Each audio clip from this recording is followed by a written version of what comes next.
গল্পের সুর চ্যানেলে আমি রোমানা নূপুর এখন আপনাদের পড়ে শোনাব মানকুমারী বসুর লেখা একটি গল্প অদ্ভুত মিলন। আমাদের প্রতিবাসী হরিমোহন বসুর বাড়ি আমার বাল্যকালে বড়ই ভালো লাগিত। বাবার কাছে শুনিয়াছি এক সময় তাহারা বেশ সমৃদ্ধি সম্পন্ন ছিলেন। আমি তাহা দেখি নাই, আমি জ্ঞানপ্রাপ্ত হইয়া তাহাদের আর্থিক অবস্থা ভালো দেখি নাই। আমাদের বাড়ি পল্লী গ্রামে। গ্রামে একটি এন্ট্রান্স স্কুল ছিল। হরিমোহন কাকা সেখানে হেডমাস্টার ছিলেন। আমি স্কুলে পড়িতাম। হরিমোহন কাকা আমাকে ভালো ছেলে বলিয়া মনে করিতেন। রবিবার বা ছুটির দিন আমাকে বাড়িতে ডাকিয়া লইয়া অনেক বিষয় শিক্ষা দিতেন। তাহার পত্নী আমার কাকিমা, তিনিও আমাকে বড় ভালোবাসিতেন। আমি দেখিয়াছি তাহাদের বাড়িতে দাসদাসী বেশি নাই। কাকিমা প্রফুল্ল মুখে গৃহকর্ম সম্পন্ন করেন। অতিথি অভ্যাগত দিগকে যত্ন ও পরিচর্যা করেন। দিন দুঃখী দিগকে দয়া ও মমতা করেন। মা বলিয়া থাকেন হরিবাবুর স্ত্রী সত্য সত্যই রমণী রত্ন। আমি কোনোদিন তাহার মলিন বস্ত্র আর অপ্রসন্ন মুখ দেখি নাই। তাহাদের মেয়ে নলিনীকে আমি বড় ভালোবাসিতাম। তার মতো সুন্দর মেয়ে বুঝি সকলেই ভালোবাসে। সে বড় সুন্দর, বড় সুন্দর। সে চাঁদের জ্যোৎস্নার মতো, গোলাপ ফুলের হাসির মতো, বসন্তের বাতাসের মতো, বড় সুন্দর, বড় সুন্দর। সে মধুসূদনের কাব্যের মতো, বঙ্কিমের উপন্যাসের মতো, রবীন্দ্রনাথের ছোট গল্পের মতো, বড় সুন্দর। সে প্রত্যুষের সাহানা বাঁশির মতো, শিশুর ঘুমন্ত হাসির মতো, এইচ বোসের কুন্তলিনের সৌরভের মতো। সে বড় সুন্দর। সে আমার কাছে আসিলে আমি পুলকে দিশেহারা হইতাম। এই কথা শুনিয়া তোমরা আমার অনুরাগ পূর্বরাগ প্রভৃতি ঠাউরাইতেছ, সন্দেহ নাই। কিন্তু সেসব রাগ রাগিনী ভাবিবার পূর্বে কথাটি একবার মনোযোগ করিয়া শুনিও। যে সময়ের কথা বলিতেছি, আমি তখন ১৩ বৎসরের বালক শ্রীমান সুনীল কুমার রায়চৌধুরী। স্কুলে পড়ি। নলিনী ৫ বৎসরের বালিকা। সে আমার ছোট ভাই অনিলের খেলার সাথী। সে আমাকে নীলদা বলিয়া ডাকে, আমি তাহাকে নেলি বলিয়া ডাকি। আমার ছুটির দিনে আমি তাহাকে ফুল দিয়া সাজাইতাম, কত খেলনা দিতাম। সে ছড়া বলিত, নাচিত, অনিলের সঙ্গে খেলা করিত। পল্লীগ্রামে দূর সম্পর্কীয় লোকের মধ্যেও কত আত্মীয়তা হয়, শহরে তেমন নহে। সেখানে এক বাড়িতে দুজন ভাড়াটিয়া থাকিলে কেহ আমাকে চিনে না, এমনও দেখা যায়। আমাদের দিন বেশ আনন্দে কাটিতেছিল। তখন ছেলেরা ১৪ বৎসর বয়সে প্রবেশিকা পরীক্ষা দিতে পারিত। আমি তাহাই দিলাম। ভগবৎ কৃপায় প্রথম বিভাগে উত্তীর্ণ হইলাম। সুতরাং চিরপরিচিতা স্নিগ্ধ শ্যামা স্নেহময়ী পল্লী জননীকে ছাড়িয়া কলকাতায় যাইতে হইল। যাইবার সময়ে বাবা মা অনিল ও নলিনীর জন্য বুক যেন ফাটিয়া যাইতে লাগিল। বাবার ভয়ে কাঁদিলাম না, কিন্তু নলিনী যখন কোলের মধ্যে বসিয়া কানে কানে বলিতে লাগিল, তুমি কলকাতায় যেও না নীলদা, আমি একা থাকতে পারবো না, রথের বাজারে আমায় নিয়ে যেও। তখন আর চোখের জল ঠেকায় রাখিতে পারিলাম না। অনিলও কাঁদিল। আমি ধনী সন্তান। বাবা আমাকে প্রেসিডেন্সি কলেজে ভর্তি করিয়াছিলেন। মেসের ভেতরে কত বন্ধু, কত হিংসুক পাইলাম। কেহ আদর, কেহ ঠাট্টা বিদ্রূপ করে, কেহ স্নেহ করে, কেহ রাগ করে, কেহ সুখ্যাতি করে, কেহ নিন্দা করে। আমি যথাসাধ্য পড়াশোনা করিতাম। সেই নিরুপদ্রব স্নেহ মমতা সহানুভূতিপূর্ণ বাড়ির জন্য মনে মনে বড় কষ্ট হইত। ক্রমে সহিয়া গেল। ছুটির সময়ে আনন্দে বাড়ি যাইতাম। অনিল ও নলিনীর জন্য খেলনা, ছবির বই, বাঁশি ইত্যাদি লইয়া যাইতাম। তারা দুজনে সেসব পাইয়া আনন্দে উৎফুল্ল হইত। আমাকে লইয়া দুজনে কাড়াকাড়ি করিত। অনিল বলিত, দাদা আমার। নলিনী বলিত, নীলদা আমার। আমি দুজনকে আপ্যায়ন করিয়া শান্ত করিতাম। এই রকমে ২ বৎসর কাটিল। ষোড়শ বৎসরে বয়সে এফএ পরীক্ষা দিয়া বাড়ি যাইবার সময়ে নলিনীর জন্য একখানি সুন্দর আয়না এবং অনিলের জন্য একটি খেলিবার বন্দুক কিনিলাম। তারা দুজনে ইহা কত আনন্দে গ্রহণ করিবে কল্পনা চক্ষে তাহাই দেখিতেছিলাম। এইটুকু নলিনী কত পড়িতে শিখিয়াছে, সেলাই করিতে শিখিয়াছে। যতদিন ছুটিতে বাড়ি থাকিব অনিলের সহিত নলিনীকে ভালো করিয়া পড়াইব। কিন্তু কল্পনা যদি সবসময় সত্য হইত তবে মানুষের এত দুঃখ থাকিত না। বাড়ি গিয়া মাকে বাবাকে প্রণাম করিয়া দাঁড়াইতে অনিল ছুটি আসিল। তার দু একটি সাথী উপস্থিত হইল, কিন্তু নলিনী আসিল না। কেন? তার কি কোনো অসুখ হইয়াছে? বুকটা গুরু গুরু করিতে লাগিল। তারপরে অনিলকে জিজ্ঞাসা করিলাম। অনিল তাহার সোনা মুখখানি খুব ম্লান করিয়া উত্তর করিল, তারা এখানে নাই তো দাদা, আমার বাড়ি গিয়াছে। আমার মনটা ছ্যাদ করিয়া উঠিল। বলিলাম, কবে গেল তারা? আবার আসিবে কবে? ছল ছল চক্ষে অনিল বলিল, না দাদা, তারা আর আসবে না। কি ভয়ানক কথা! অনিল সংসার জ্ঞানান অভিজ্ঞ ক্ষুদ্র বালক। তোর দাদার বুকে তুই কি যে আঘাত দিলি তা তুই কি করে বুঝবি? মুখে বলিলাম, যা। অনিল নিষ্পক্ষ সমর্থন করিতে কোমর বাঁধিয়া দাঁড়াইল। সে বলিল, হ্যাঁ দাদা, কাকাবাবু, কাকিমা, নলিনী সবাই চলে গেল। কাকিমা মার কাছে কাঁদলেন, মাও কাঁদলেন, আর নলিনী কাঁদলে। তারা কেউ আর আসবে না। আমি জানি না বুঝি, আমিও খুব কেঁদেছিলাম। এই সময়ে মা আসিয়া উপস্থিত হইলেন। তিনি বলিলেন, তোরা নলিনীর কথা বলছিস? তারা কি আর আসবে বাবা? আমি ফ্যালফ্যাল করিয়া মার মুখপানে চাহিয়া রহিলাম। মা যাহা বলিতে লাগিলেন তাহার মর্ম এই, নলিনীর পিতার অনেক পৈতৃক ঋণ ছিল, তিনি তাহা শোধ দিতে পারেন নাই। সম্প্রতি মহাজনেরা মামলা করিয়া সমস্ত সম্পত্তি বসত বাটিখানি পর্যন্ত নিলামে বিক্রয় করিয়া লইয়াছে। আমার বাবা নলিনীর পিতাকে জমিজমা দিতে চাহিয়াছিলেন, কিন্তু তিনি তাহাতে সম্মত হন নাই। তিনি তাহার স্ত্রী ও কন্যাকে লইয়া নিজ শ্যালকের গৃহে গিয়াছিলেন। স্কুলের কার্য পরিত্যাগ করিয়াছেন। কিন্তু শ্যালকের গৃহে গিয়াও হরিমোহনবাবু অধিক দিন থাকেন নাই। নলিনীর মাতুল ভয়ানক কৃপণ। তাহার গৃহিণীও পাপিষ্ঠ স্ততধিক। সপ্তাহ পূর্ণ হইতে না হইতেই তাহারা যেরকম অনাদর, অবজ্ঞা ও বিরক্তি প্রকাশ করিতে লাগিলেন, অভিমানী হরিমোহন বাবুর তাহা মুহূর্তমাত্র অসহ্য। তিনি আকুল চিত্তে স্ত্রী ও কন্যাকে লইয়া কোথায় চলিয়া গিয়াছেন, আর তাহার কোনো সংবাদ পাওয়া যায় নাই। শুনিতে শুনিতে আমার চক্ষে জল আসিল। সেই মুহূর্তে আলোকময়ী পৃথিবীর উপর যেন যবনিকা পড়িয়া গেল। হায় রে টাকা, যাহার ঘরে তুমি নাই, তাহার জন্য দয়া নাই, মমতা নাই, যশ নাই, আত্মীয় নাই, কিছুই নাই। তাহার গুণে গৌরব নাই, সমাজে প্রতিপত্তি নাই, মানব হৃদয়ে সহানুভূতি নাই। তাহার জীবন কামনার মহাশ্মশান, তাহার জীবন মরুভূমি। এই জগতে দরিদ্রকে কেন পাঠাও বিধাতা? শুনিয়াছি পুরস্কারের অভাবেই লোকে দরিদ্র হয়। আবার তো কত দেখা যায় যে পুরস্কার ব্যর্থ করিয়া অদৃষ্টলিপি প্রবল হয়। কিসে যে কি হয় সেসব তত্ত্ব এ কিশোর বয়সে কে আমাকে বুঝাইবে? তবে এই ক্ষোভে আমার বুক ফাটিতেছে যে টাকার অভাবে, দরিদ্রতা নির্যাতনে আমার সোনামুখী নলিনী স্রোতের ফুলের মতো কোথায় ভাসিয়া গেল। আমি বাড়ি আসিয়াছি, এতক্ষণে সে ছুটি আসিয়া আমার স্নেহের অগ্রভাগ পাইবার জন্য অনিলের সহিত কত প্রতিদ্বন্দ্বিতা করিত। শেষে আমার বিচারে দুজনের মামলা নিষ্পত্তি হইয়া আবার ভালোবাসার সমুদ্র উছলিয়া উঠিত। নেলি, তোর নীলদা যে কতদিন তোকে কত অনাদর করিয়াছে, কত বকিয়াছে, তুই তো রাগ করিস নাই।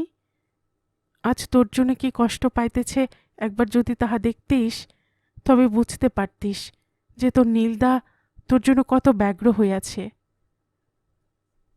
মার অনেক সান্ত্বনায়ও আমার চোখের জল থামিল না। আবার আমরা হরিকাকার অনেক অনুসন্ধান করিলাম, কোথাও উদ্দেশ পাইলাম না। সেইবারে মেডিকেল কলেজে ভর্তি হইলাম। FA পরীক্ষায়ও প্রথম বিভাগে উত্তীর্ণ হইয়াছিলাম। ইহার 5 বছর পরে যখন আমি MA পরীক্ষায় উত্তীর্ণ হইলাম, তখন আমার ছাত্রনিবাসের সহযোগী ও প্রতিযোগীগণের অনেকে আমাকে শ্রদ্ধার চক্ষে দেখিতে লাগিল। অনেকে বলিল যে, যাই বলি না কেন, সুনীল বাস্তবিক একটি ছেলে বটে, যেমন বিদ্যা তেমনি চরিত্র, অন্তঃকরণ অতি উদার, ইত্যাদি। শশাঙ্ক একটু বিদ্রূপের হাসি হাসিয়া বলিল, তবে কিনা সাংসারিক জ্ঞান, সামাজিক অভিজ্ঞতা এসব কিছু কম। ফণীও শরৎ গর্জিয়া উঠিয়া বলিল, সে তো হবেই। মহাকবি কালিদাস গাছের আগায় বসে গোড়ায় কোপ দিয়েছিলেন। মহাজ্ঞানী নিউটন বড় পায়রার জন্য বড় দরজা আর ছোট পায়রার জন্য ছোট দরজা করেছিলেন। কেমন নয়? সেদিন আমাকে লইয়া মেসে এরকম একটি বিশেষ আন্দোলন চলিল। আমাদের মেস কলেজ স্ট্রিটে, সুতরাং বৈকালিক ভ্রমণ গোলদিঘির ধারেই সম্পন্ন হয়। আজ আমার একটু সর্দির ভাব হইয়াছে, তাই আত্মানাং সতত রক্ষেত মনে করিয়া সন্ধ্যার পূর্বে বাসায় ফিরিলাম। সহসা পথে আমার গতিরোধ হইল। সঞ্জীবনী কার্যালয়ের সম্মুখে ফুটপাথের উপরে দেখি রামচরণ। রামচরণ হরিকাকার পুরাতন ভৃত্য। আমরা সকলে তাহাকে রামদা বলিয়া ডাকিতাম। হঠাৎ তাহাকে দেখিয়া আমি চমকিয়া উঠিলাম, বলিলাম, রামদা? সেও বিস্ময়ে সাগ্রহে বলিল, সুনীলবাবু নাকি? আমি একান্ত কৌতূহলাক্রান্ত হইয়া বলিলাম, কোথা থেকে এলে রামদা? সে উত্তর করিল, বাবুর বাসা থেকে। আমি অধিকতর উত্তেজিত হইয়া জিজ্ঞাসা করিলাম, বাবুকে?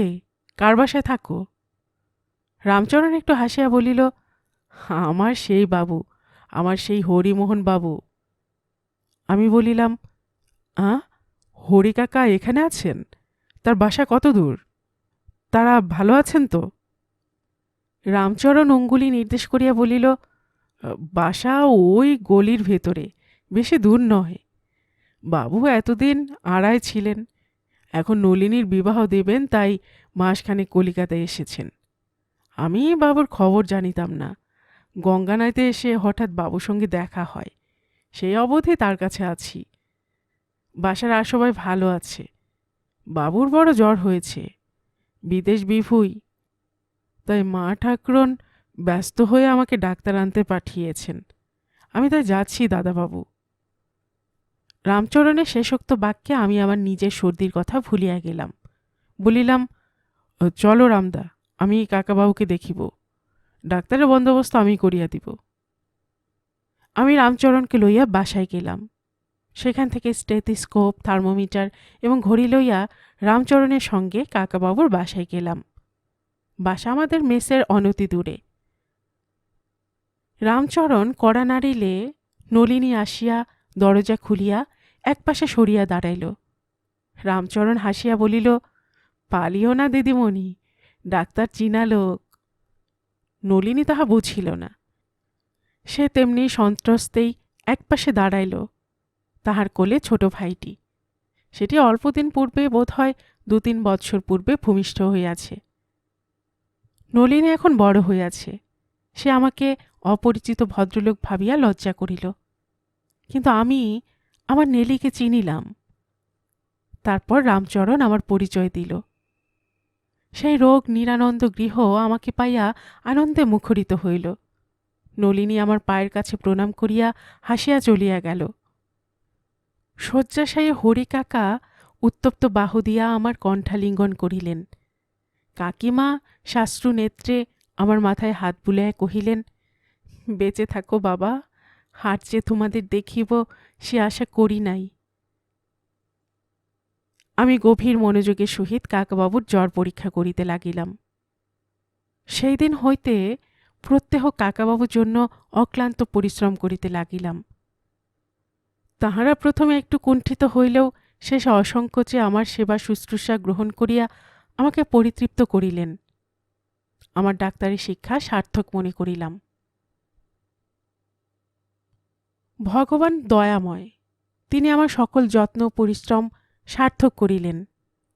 হরিকাকার রেমিনেন্ট জ্বর 14 দিনে নিরাময় হইল। আমার নলিনী এখন বড় হইবার সংকোচও ত্যাগ করিয়াছে। সে তাহার নীলদাকে সেই রকম ভালোবাসায়, সেই রকম আদরে আবার গ্রহণ করিয়াছে। সেদিন বিকেলে আমি নলিনীকে বলিলাম, নেলি, কাল আমি বাড়ি যাব। অমনি তার হাসি, জ্যোৎস্না মাখা চাঁদ মুখখানি যেন মেঘে ঢাকিয়া গেল। সে বলিল, আবার কবে আসবে নীলদা? শিগগির আসবে তো? আমি হাসিয়া উঠিলাম, এই তো আমার সেই নেলি। কিন্তু আমার বাড়ি যাওয়া ঘটিল না। কাকাবাবু আমাকে ডেকে বললেন, আমায় তো বাঁচিয়ে দিলে বাবা। এখন তোমার বোনের বিয়ের ভাবনায় যে আমার মরণাধিক যন্ত্রণা হচ্ছে, ওই জন্যই আমার অমন দারুণ রোগ হয়েছিল। তা সুনীল, তোমার বন্ধু বান্ধবদের ভেতর এমন কেহ আছে কি যে এই গরিবকে কন্যা দায় থেকে উদ্ধার করে? কথা তো খুবই সত্য। আমি নলিনীর বর দেখিতে প্রতিশ্রুত হইলাম। বন্ধুবান্ধবদের মধ্যে এই কথা বলিতে শশাঙ্ক বিবাহে সম্মত হইল। আমি তাহাকে মেয়ে দেখাইলাম, তার বাবাকে অনেক মিনতি করিয়া স্বীকৃত করাইলাম। শশাঙ্ক অব্যবস্থিত চেতা বলিয়া বন্ধুদিগের মধ্যে একটু দুর্নামগ্রস্ত। কিন্তু বিয়ে পাশ, অবস্থা মন্দ নহে। উপায়ান্তর অভাবে তাহাকে মনোনীত করিয়াছি। আজই আমার স্নেহ প্রতিমা নলিনীর বিবাহ।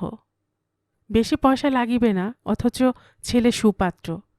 ইহাতে কাকাবাবু কাকিমা বড় খুশি হইয়াছেন। ডাক্তার নরেনবাবুর নিকট হইতে তাহার বাড়িটি বিবাহার্য চাহিয়া লইয়াছি। বাড়ি হইতে বাবাকে আনিয়াছি, কারণ হরিকাকা আজও দুর্বল। বাবাই কর্তৃত্ব করিবেন। উৎসাহে একটা আমি 5টা হইয়া নলিনীর বিবাহে খাটিতেছি। সকালে একজোড়া সুন্দর ইয়ারিং আর পারফিউমের বোসের কার্যালয় হইতে এক শিশি গোলাপগন্ধ কুন্তলিন লইয়া নলিনীকে দিলাম। বলিলাম, নীলু, এই তোকে বিয়ের উপহার দিলাম। এই তেলটি মাখিলে তোর গা থেকে সদ্যস্ফুট গোলাপ গন্ধ বেরোবে। বড় আনন্দে, বড় আগ্রহে মুখপানে চাহিয়া দেখি তাহার চোখে জল। চমকিয়া বলিলাম, কিরে নেলি? সে অঞ্চলে চক্ষু মুছিয়া বলিল, এসব কেন করলে নীলদা? আমি বিস্মিত হইয়া বলিলাম, কি করেছি? সে একটু ইতস্তত করিয়া ঢোক গিলিয়া বলিল, আমাকে এমন করে বিদায় করে দিচ্ছ কেন নীলদা? তোমাদের ছেড়ে আমি কোথাও যেতে পারবো না। বুকে বড় ব্যথা পাইলাম, কিন্তু পুরুষ আমি, পৌরস ত্যাগ করিব কি করিয়া?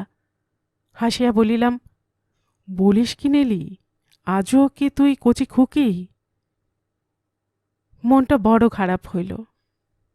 শশাঙ্ক এ স্বর্গীয় কুসুমের মর্ম বুঝিবে তো? সে তো খামখেয়ালি। বিবাহের লগ্ন রাত্রি 9টার সময়।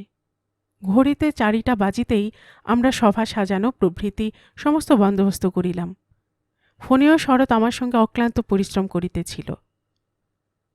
5টার পূর্বে বাবা ডাকিলেন, সুনীল। আমি উত্তর দিলাম, আজ্ঞে। বাবা বলিলেন, কোথাকার অভদ্র জোচ্চরের সঙ্গে বিবাহের সম্বন্ধ করেছিলে? এখন যে ভদ্রলোকের জাতি যায়। আমি অবাক হইয়া বাবার মুখপানে চাহিয়া রহিলাম। বাবা বলিতে লাগিলেন, এইমাত্র সংবাদ পাঠিয়েছে যে বিবাহ এখানে না হয়ে অন্যত্র হচ্ছে। আলিপুর কোর্টের এক উকিলের মেয়ের বিবাহের দিন আজ ছিল। সেই পাত্রটি কাল হঠাৎ মারা যাওয়াতে উকিল অনেক টাকার লোভ দেখিয়ে তোমার শশাঙ্ককে সেখানে নিয়ে গিয়েছে। এখন উপায় কি হবে? ফোনে গর্জিয়া বলিল, চল সুনীল, আমরা পুলিশ নিয়ে ছেলে কেড়ে নিয়ে আনি গে। শরৎ বলিল, চল আমরা আর একটা ছেলে খুঁজে আনি গে। আমি আকুল হইয়া বলিলাম, কি হবে বাবা? বাবা ধীর অথচ গম্ভীরভাবে বলিলেন, তুমি হাত পা ধুয়ে এসো। তোমার সঙ্গেই নলিনীর বিবাহ, সময় হল। শুভদৃষ্টির সময়ে নলিনীর হাস্যোজ্জ্বল মুখ দেখিয়া কৃতার্থ হইলাম। গল্পের সুর চ্যানেলে এতক্ষণ আপনারা শুনছিলেন মানকুমারী বসুর লেখে একটি ছোট গল্প অদ্ভুত মিলন। আর এতক্ষণ গল্প পাঠে আমি আপনাদের সঙ্গে ছিলাম রোমানা নুপুর।